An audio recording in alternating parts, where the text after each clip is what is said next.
Bonjour à tous.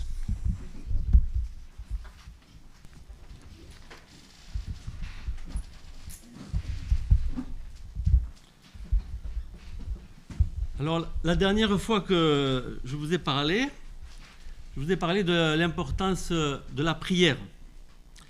Je vous disais aussi que si vous demandiez à un pasteur ce que l'on doit faire pour grandir spirituellement, il vous répondrait lire la Bible, prier, témoigner de votre foi, se réunir régulièrement avec d'autres chrétiens. 4 choses que nous avons tendance à négliger dans notre vie. Et si nous en négligeons une seule, petit à petit, nous négligeons les autres. Nous devenons alors insatisfaits sans comprendre pourquoi nous le sommes. Alors aujourd'hui, nous allons nous attarder sur l'importance de se réunir régulièrement avec d'autres chrétiens. Donc, j'ai entendu des prières qui allaient dans ce sens. Alors, nous allons lire d'abord le psaume 133. C'est un cantique dit des degrés ou des montées. Il est appelé ainsi car il a été chanté par les Juifs pieux qui habitaient loin et qui montaient à Jérusalem pour célébrer une grande fête de l'Éternel. Alors, parmi les fêtes qui réunissaient les Israélites, il y en avait surtout 3. 3 grandes fêtes, Pâques, Pentecôte et la fête des Huttes. Alors, c'était des moments de grande joie. Avant qu'il y ait le temple, ils allaient à Silo. Alors, voilà, c'est près de Bethel. Si vous avez une carte d'Israël, vous le verrez. Donc à Bethel, il y avait à Silo, il y avait le tabernacle. Donc là, ils venaient aussi pour ces grandes fêtes avant qu'il y ait le temple. Alors lisons le psaume 133.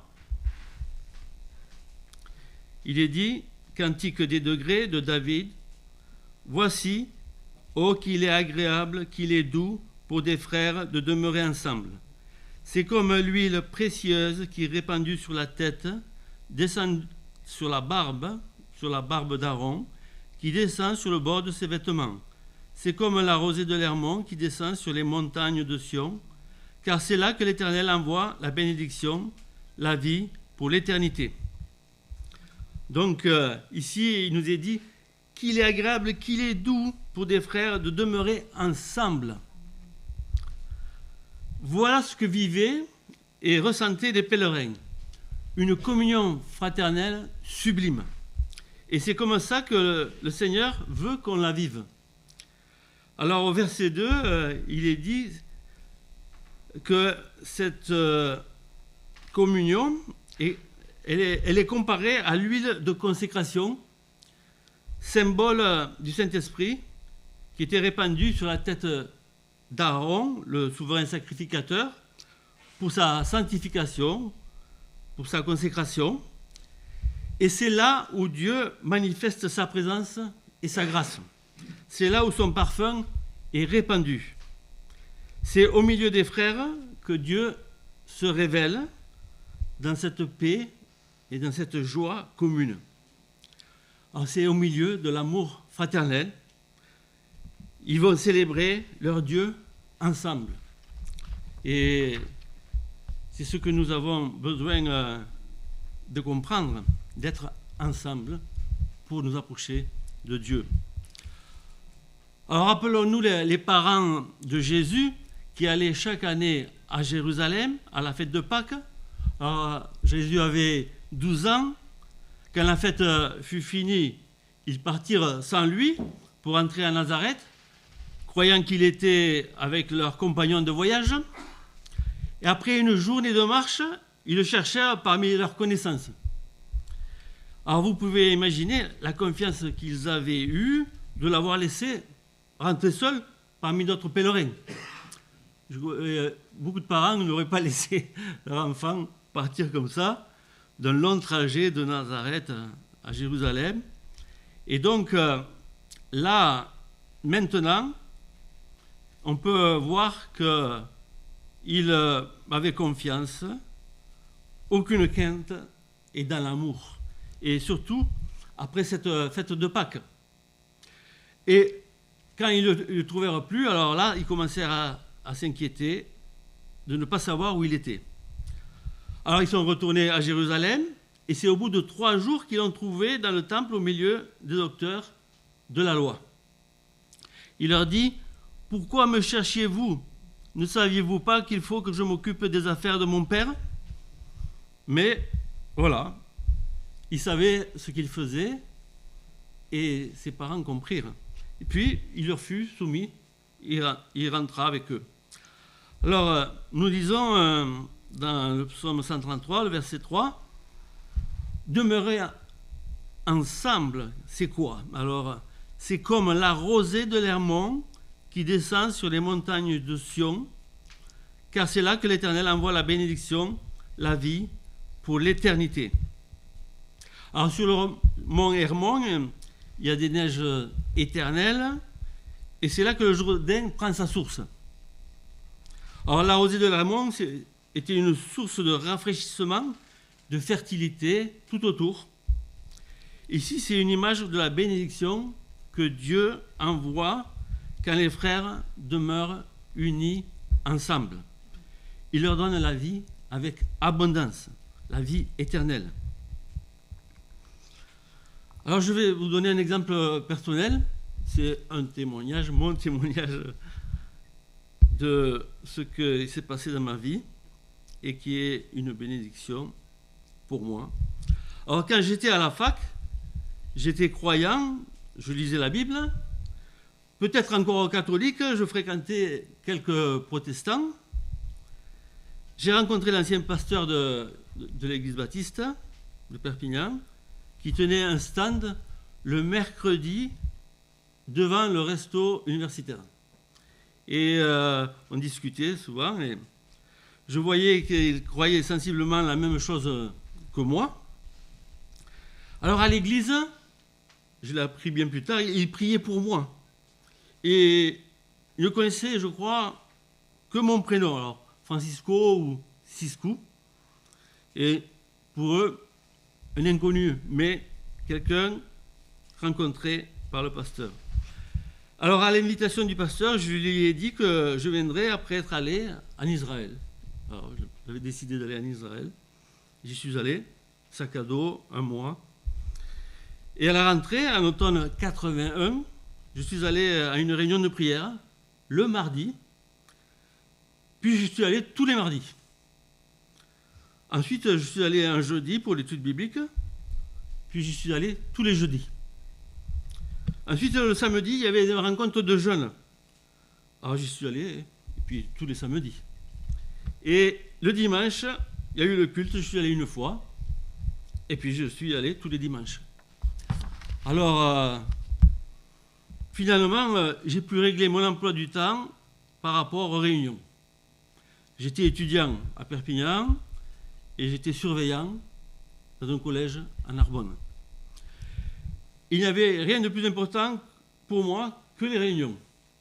Alors, les études, c'est passé de côté. Et les réunions, c'était le mardi, le jeudi, hop, le samedi, le dimanche. Donc, je faisais au moins 500 km par semaine. Alors, là, à un moment donné, comme une chrétienne connaissait quelqu'un de l'église de Béziers, elle avait une communion avec un chrétien et des chrétiennes de l'église de Béziers, qu'on connaît bien. Hein, et ce chrétien allait pour l'été dans un camp d'évangélisation avec beaucoup de jeunes à La Rochelle. Alors, je sais qu'il y en a qui y sont allés aussi. Alors, j'y suis allé. Et il y avait beaucoup de jeunes de toutes les églises baptistes de France, bon, beaucoup d'églises. Alors, ce chrétien allait faire un institut biblique. Et Donc, l'église de Perpignan avait beaucoup de contacts avec celle de Béziers. Et comme le pasteur de Béziers donnait des cours à cet institut, je suis allé une semaine avec lui. Et finalement, j'ai fait 3 ans dans cet institut. Je peux vous dire que, en quelque sorte, tout est arrivé grâce à la communion fraternelle. C'est là que Dieu envoie la bénédiction. Alors, autrefois, quand je prenais un autostoppeur, je vous disais que je faisais des kilomètres, il y en avait beaucoup dans les années 70-80, j'essayais de les amener aux rencontres, après leur avoir témoigné, aux rencontres de jeunes en particulier, sachant qu'ils seraient bien accueillis et qu'ils entendraient l'Évangile. Alors peut-être est-ce la solution quand on ne se sent pas capable d'évangéliser soi-même. S'il y a une seule âme à sauver, une seule brebis à restaurer, eh bien ça vaut la peine. Au milieu des frères se trouve la bénédiction. Ecclésiaste dit, chapitre 4, versets 9 et 10, « 2 valent mieux qu'un parce qu'ils retirent un bon salaire de leur travail, car s'ils tombent, l'un relève son compagnon. Mais malheur à celui qui est seul et qui tombe sans avoir un deuxième pour le relever. » Et au verset 12, il est dit, « Et si quelqu'un est plus fort qu'un seul, les 2 peuvent lui résister, et la corde à 3 fils ne se rompt pas facilement. » Lisons ce que dit le Seigneur dans Matthieu 18. Alors je l'ai entendu dans une prière, versets 19 et 20. « Je vous dis encore que si 2 d'entre vous s'accordent sur la terre pour demander une chose quelconque, elle leur sera accordée par mon Père qui est dans les cieux. Car là où 2 ou 3 sont assemblés en mon nom, je suis au milieu d'eux. » Le Seigneur Jésus est au milieu de nous. Maintenant, quelle gloire! Merci Seigneur. C'est merveilleux, en fait, de le réaliser. Alors, regardons ce qui s'est passé après la mort et la résurrection de notre Seigneur. Alors, il y a 2 disciples, dont un nommé Cléopas. Ils vont à Emmaüs, à 11 km environ de Jérusalem. Jésus les rejoint. Ils ne le reconnaissent pas. Et ils le reconnaissent seulement quand il l'a invité à manger et qu'il va rompre le pain avant le repas. Il rend grâce. Et là, ils comprennent que c'est le Seigneur. Et à ce moment-là, il disparaît aussitôt. Alors, il fait nuit. Il retourne de suite à Jérusalem pour le dire aux apôtres assemblés. 11 kilomètres de plus. Et puis, la nuit, sans avoir mangé. Ils n'ont pas eu le temps. C'est alors que Jésus apparaît et il mange avec eux. Tout ce trajet, ça valait la peine. Il fut un temps, c'était une autre affaire que maintenant, que de se réunir. On n'avait pas les voitures, chacun avec la sécurité, la vitesse, tout ce qu'il faut. On peut calculer l'heure de venir, l'heure de partir. Moi, je sais que je m'en vais à telle heure, j'arrive à telle heure. Et donc, ça, c'est un confort, hein, je peux le dire. Alors, autrefois, il fallait marcher des kilomètres à pied pour se réunir. Donc, on peut réfléchir à cette différence. Alors, le jour de la Pentecôte, ils étaient tous ensemble dans le même lieu, environ 120 personnes. Et qu'est-ce qui se passe? Ils reçoivent le Saint-Esprit. Le Seigneur a dit, ne vous éparpillez pas, restez ensemble, chambre haute, lieu de culte. Ils attendaient la promesse du Saint-Esprit, ils l'ont reçue ensemble. Alors regardez par la suite ce qui s'est passé. Donc, acte 2, «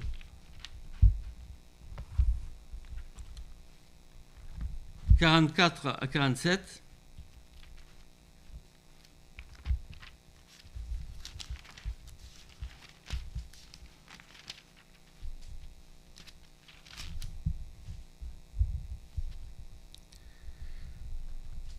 Tous ceux qui croyaient étaient dans le même lieu et ils avaient tout en commun.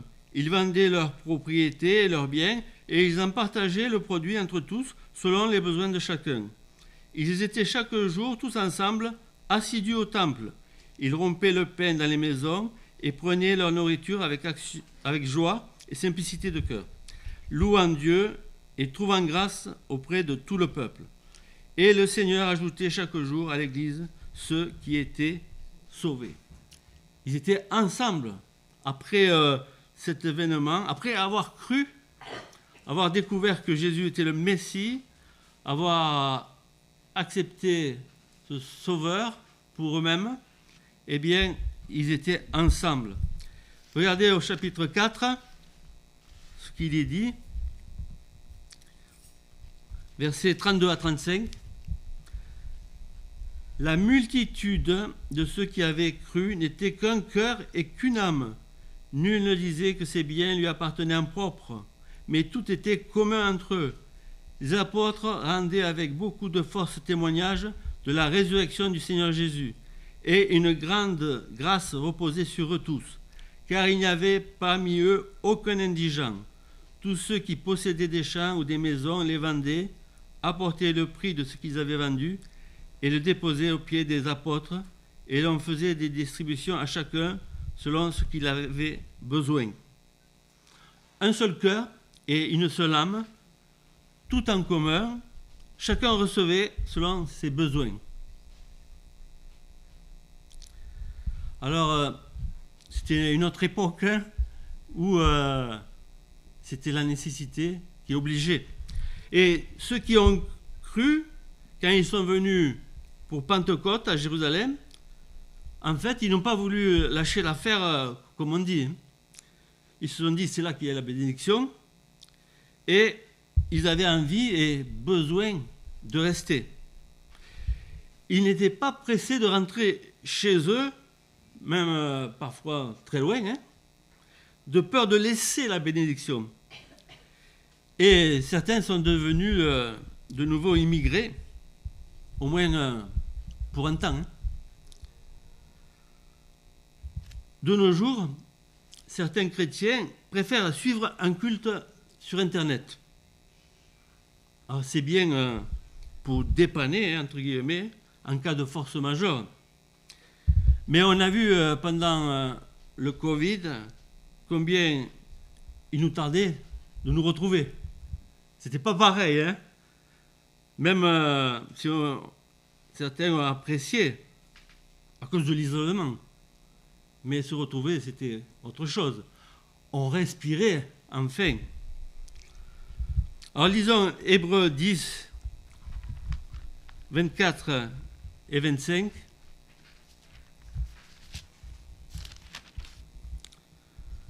Il est dit, « Veillons les uns sur les autres pour nous exciter à l'amour et aux bonnes œuvres.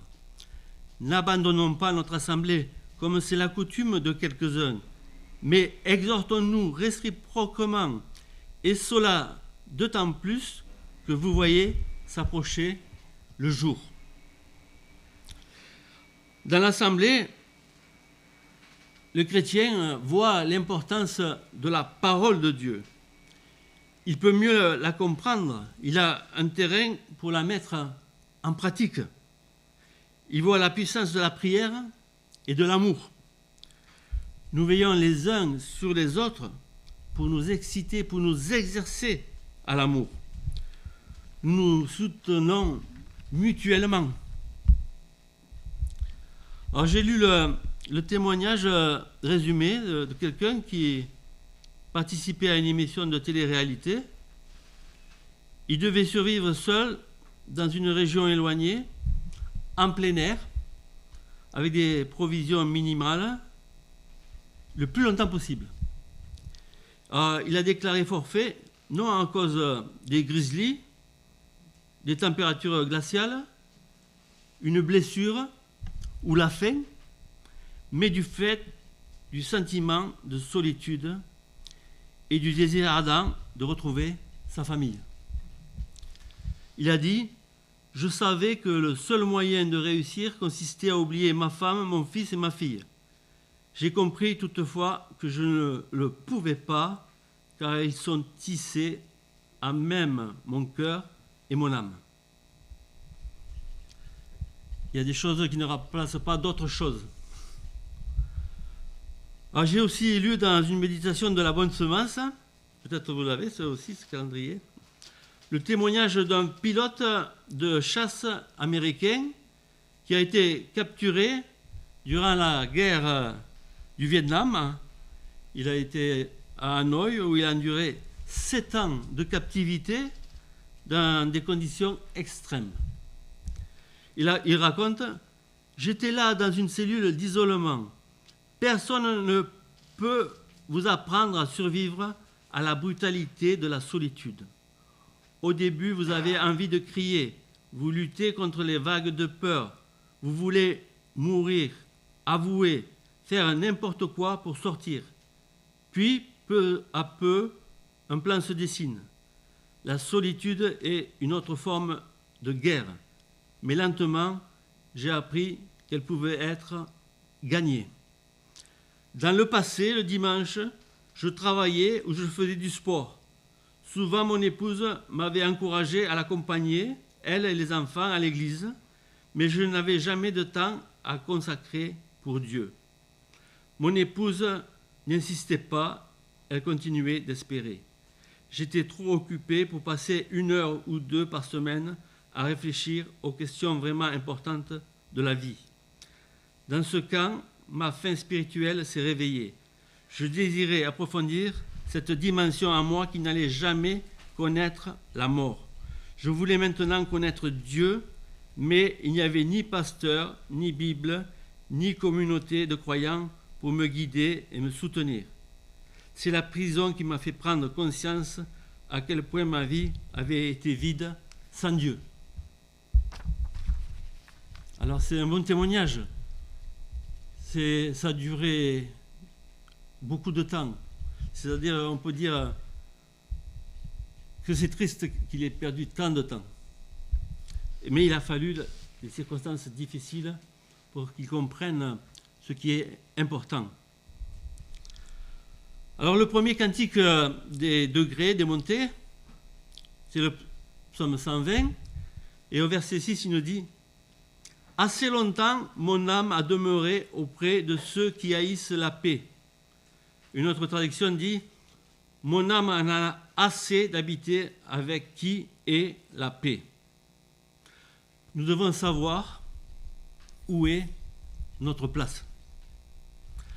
Ensemble, nous nous encourageons. Nous partageons nos bénédictions individuelles. Nous nous réconfortons. Nous nous réjouissons. Nous recevons la force de surmonter les situations difficiles que nous rencontrons. Nous nous aidons. Nous nous affermissons. Dans Proverbe 15, 22, il est dit « Les projets échouent faute d'une assemblée qui délibère, mais ils réussissent quand il y a de nombreux conseillers. » Ensemble, notre foi se fortifie. Nous développons notre amour. Nous sublimons les déceptions, même celles causées par nos frères. Nous nous gardons de nous endurcir par la séduction du péché. Nous manifestons ensemble notre espérance. Voilà nos privilèges. Bien sûr, je dirais, ça nous fait du bien Mais ce qui est meilleur, c'est de faire du bien aux autres. On devrait se réunir pour apporter aux autres, plutôt que pour recevoir des autres. Il est écrit, l'amour ne cherche point son intérêt. Nous sommes tous différents et chacun, nous avons des différents dons et ils sont utiles à tous, suivant les occasions. Dieu nous accorde ces dons quand nous sommes en communion les uns avec les autres, pour l'intérêt commun. Le Seigneur nous utilisera pour faire du bien, chacun, au corps de Christ. Autant nous avons besoin de nous approcher de Dieu, autant nous avons besoin de nous retrouver entre frères et sœurs en Christ. Nous avons besoin les uns des autres. Dans 1 Jean 3, 14, il est dit « Nous savons que nous sommes passés de la mort à la vie parce que nous aimons les frères. Celui qui n'aime pas demeure dans la mort. » Regardez ce que dit donc Hébreux 10, 25. « N'abandonnons pas notre assemblée comme c'est la coutume de quelques-uns, mais exhortons-nous réciproquement, et cela d'autant plus que vous voyez s'approcher le jour. » Les réunions seront différentes suivant qu'il y ait telle personne ou qu'elle soit absente. Je ne sais pas si vous l'avez remarqué. Moi, j'ai 3 enfants. Ils sont tous très différents. Mais chacun apporte quelque chose par leur présence. Et il faut savoir apprécier les qualités des autres. Si on abandonne notre assemblée, ou si on la néglige, si on ne va pas aux réunions, mais vous savez quoi? On ira ailleurs. C'est simple. Si on ne prie pas ou n'étudie pas la Bible ensemble, on fera autre chose. Et ça ne sera jamais plus bénéfique pour nous. Nous ne trouverons jamais une compensation à ce manque. On aura autre chose qui ne nous remplira pas. Quand on supprime une rencontre, eh bien on la remplace par quelque chose de beaucoup moins édifiant. Alors, en France surtout, on est environné de beaucoup d'influenceurs. Alors, si vous saviez d'où vient le mot influence, mais c'est celui qui est influencé par les astres. Hein. Mais on nous proposera toujours quelque chose si on se laisse influencer. Alors, on peut abandonner notre assemblée, malheureusement. Alors, certains, ce sera par lassitude. On n'aime pas la routine. Alors, regardez les Israélites. Ils en avaient marre de la manne. On sait ce qu'il en a résulté. Mais c'était leur nourriture. On peut abandonner notre assemblée par la fatigue, par manque de motivation, par mésentente. Eh bien, le Seigneur nous demande de nous réconcilier. Alors, souvenez-vous, c'est parce que Anne a continué d'aller à Silo, où il y avait le tabernacle, pour fêter l'Éternel, en dépit du fait que pour elle, c'était un moment très contrariant, vous le lirez sans doute, c'est pour ça qu'elle a pu donner naissance à Samuel, futur prophète d'Israël. Les raisons d'abandonner notre assemblée peuvent être si variées et parfois étonnantes. Un jour, une chrétienne a changé d'église, elle était ici, même si la doctrine était très différente, car il n'y avait pas assez de jeunes du même âge pour ses enfants. Alors, si tout le monde faisait pareil, il n'y aurait aucune chance qu'il y ait une école du dimanche ou qu'il y ait beaucoup d'enfants dans l'église. Et les parents aussi. Donc, était-ce une bonne raison? Des années après, je pense que le résultat est très négatif. Je connais la personne. Ce jeudi, au marché, au stand, j'ai rencontré un couple retraité. Ils se sont fait baptiser dans une église baptiste à Paris, dirigée par un pasteur connu qui est décédé maintenant. Puis ils sont allés dans une autre église évangélique, mais des choses les ont découragés et ils sont partis. Et après, donc, ils sont allés dans l'église catholique. Ah, je crois pendant 3 ans. J'aurais dit, ça vous a satisfait? Il dit non. Et finalement, maintenant, ils préfèrent, pour les deux, prier ensemble chez eux. Voilà. Alors je lui ai dit, est-ce que vous priez pour moi? Moi, je veux prier pour vous. Vous connaissez mes problèmes, j'en ai beaucoup. Non, je plaisante. Et en fait, il me dit, ah, on priera pour vous maintenant. Mais comment connaître les problèmes des autres si on ne se réunit pas? Comment être encouragé? Comment être exhorté? Comment nous exciter à l'amour? Ce n'est pas ensemble. Alors, j'ai remarqué que leur doctrine n'était pas très orthodoxe, et même je pense qu'ils vivent un grand égarement. Le danger est grand d'abandonner notre assemblée. Chacun pourra trouver une raison un jour. Bien sûr, il arrive des fois que c'est nécessaire. Quand on déménage, ce n'est pas abandonner notre assemblée, si on va ailleurs. Mais il est important de se retrouver dans une autre assemblée fidèle à la parole de Dieu et de continuer à participer à la croissance du corps de Christ et à continuer à croître nous-mêmes. Nous avons besoin de croître et de ne pas nous relâcher. Alors lisons quelques versets pour terminer. Hébreux 3,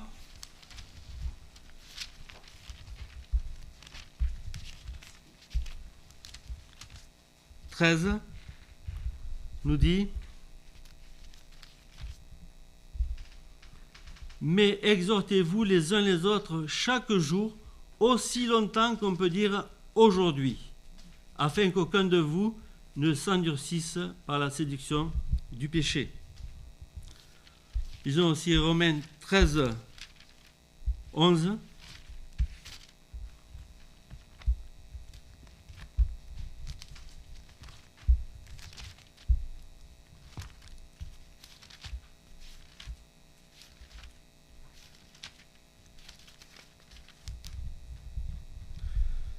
Cela importe d'autant plus que vous savez en quel temps nous sommes.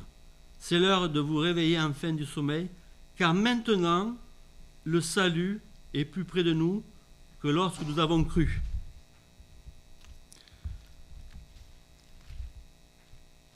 Le jour est proche. Lisons 2 Pierre, chapitre 3.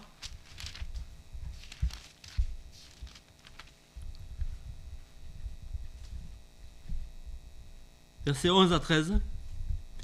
Puisque tout cela est en voie de dissolution, combien votre conduite et votre piété doivent être saintes. Attendez et hâtez l'avènement du jour de Dieu, jour à cause duquel les cieux enflammés se dissoudront et les éléments embrasés se fondront. Mais nous attendons, selon sa promesse, de nouveaux cieux et une nouvelle terre où la justice habitera. Alors, on peut dire que quand nous nous réunissons, le Seigneur est là, c'est déjà le ciel sur la terre.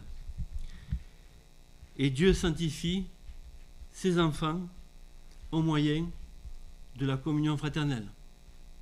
Ce n'est pas peu de choses, c'est ce que Dieu nous donne de vivre ensemble jusqu'à ce qu'il vienne. Se réunir avec d'autres chrétiens, c'est ça, la communion fraternelle. Et je pourrais dire merci d'être venu. Et que nous puissions continuer toujours à nous réunir, que ce ne soit pas un fardeau qui nous pèse, mais une joie, et qu'à ce moment-là, nous manifestions l'amour. Nous allons prier. Oui, Seigneur, combien nous avons besoin de toi, de ton amour. Tu nous as montré le tien, combien il est merveilleux, combien il est grandiose. Seigneur, tu es amour et tu veux que nous aimions. Ton esprit nous donne ton amour. Seigneur, aide-nous à porter du fruit à ta gloire et aide-nous à manifester ton amour dans l'assemblée. Seigneur, merci pour nous garder, nous protéger de tout mal, nous garder dans ta paix et de nous aider à persévérer jusqu'à ce que tu reviennes. Au nom du Seigneur Jésus-Christ. Amen.